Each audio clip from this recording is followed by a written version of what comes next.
Hey everyone! Good morning po sa inyong lahat. So ayun guys, nag-overnight po tayo dito sa ating sakahan. Sa last vlog ko nasabi ko na po.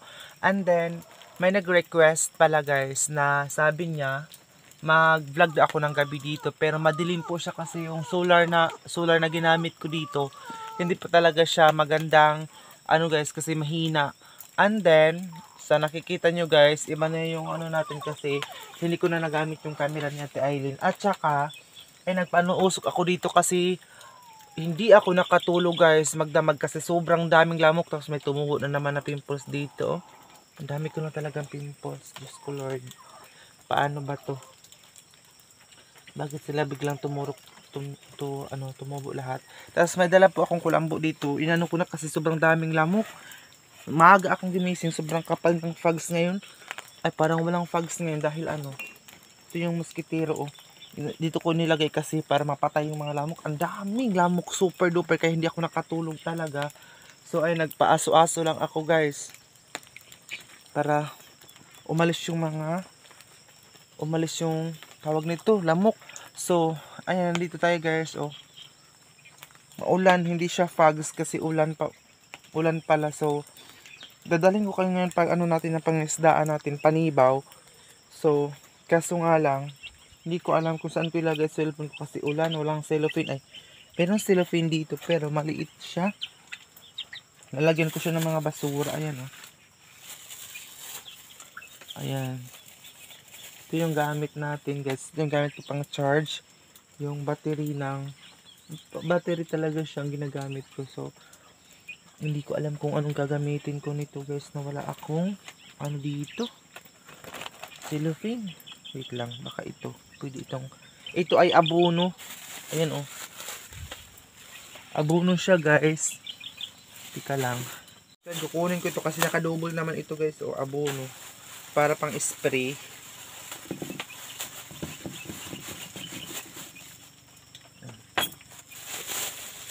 Kasi manibaw tayo ngayon for this video.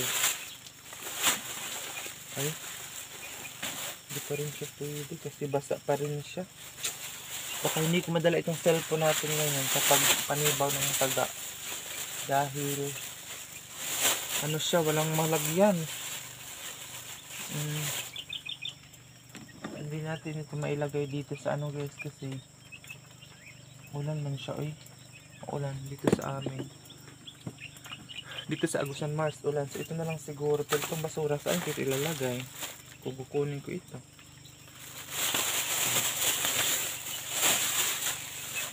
Itong aso dito lang, iwan lang namin dito.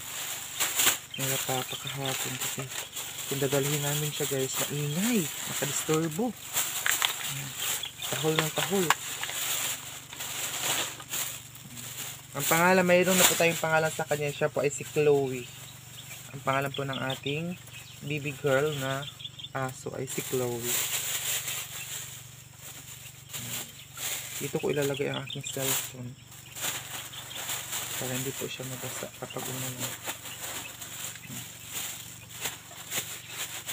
Tapuhan ko lang para talaga siya kasi cellphone ang ginagamit natin ngayon. Ikan taonon ba ako parang gusto ko muna mag CR. So ayan, tara na. Nakaalas na ako. Tumitingin pa sa akin yung aso, parang gusto niyang sumama. Pero dun ka lang muna kasi ulan jud siya day. Kaulan nun jud siya. Ay, kaninang umaga basa. Tingnan yung lupa, sobrang basa kasi ulan jud. So pupuntahan na natin ang ating pangisdaan ngayon. Tingnan ko yung aso kung sumusunod ba sa akin. Ayun na. Punta na tayo doon. Ayan guys, nandito na tayo ngayon. Ang shaking ng kamay ko kasi malamig. Ayun, nandito na ako ngayon. Tapos, ito yung bangka. Dito. Ayan na siya. And then, may mga naabot na pala dito itong mga damo. Tapos, pasensya na kayo ngayon guys akong shaking ng ating camera. Ayun na yung mga taga natin. Sobrang maulan kasi kanina. Ayun, sakay na tayo ngayon dito. Guys, hindi ko na kayo nadala kanina sa pag ano natin ng isda. Pag ano nating mga pangisdaan kasi nga po ulan. So may kuha po tayong isda dito ngayon. Dadalhin natin ito dun sa bay. Kiniginaw na ako, sobrang lamig. Oh, maulan kasi dito. Sobrang lamig. So ito na ang isda na ating nakuha. Yung tripod na iwan ko pala doon. So kukunin ko muna yung tripod doon sa bangka.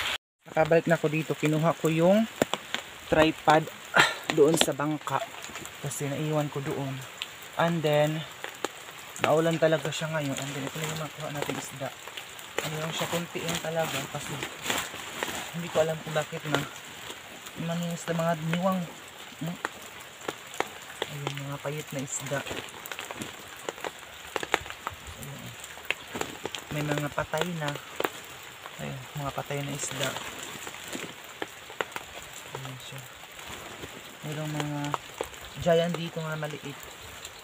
Ayan. Aray. Pwede itong anuhin guys. Prito or paksiw. Pwede siya prito or paksiw.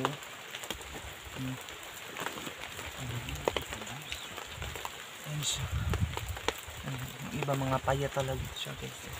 Ay talaga ito na igisa. Ayan. Ayan, ang pangit ng weather natin ngayon. So, tara na. Isa tayo nga. Nilalamig na ako, super duper. Ang kurong-kurong na taday. Kami katugnaw. Prepare ko muna itong mga dadalhin natin guys. Sobrang lamig talaga dito.